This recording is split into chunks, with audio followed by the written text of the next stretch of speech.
Hi, I'm Nate Martin from 99bitcoins.com, and here's what's happened this week in Bitcoin in 99 seconds. Binance clients, take note. It appears that KYC data from around 10,000 users have been stolen from the exchange and leaked online. The hacker was attempting to blackmail Binance for 300 BTC or would otherwise release the user's photos. Binance refused to comply with the blackmail demands. The exchange has offered a 25 BTC reward for info on the attacker. The British Tax Authority sent demands for customer information to major UK-based crypto exchanges, including Coinbase, CEX.io, and eToro.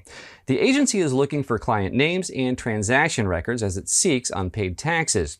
This move echoes the letters sent directly to U.S. taxpayers by the IRS in July. South Korea's government is taking a more active role in crypto regulation. The country's Financial Services Commission plans to directly oversee the nation's crypto exchanges by introducing a new system of licenses.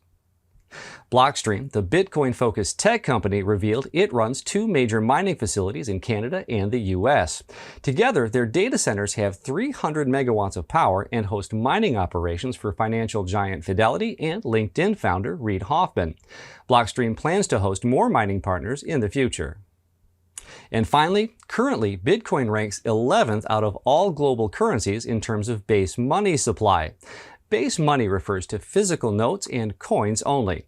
Bitcoin's market cap is higher than the South Korean won and the Australian or Canadian dollar.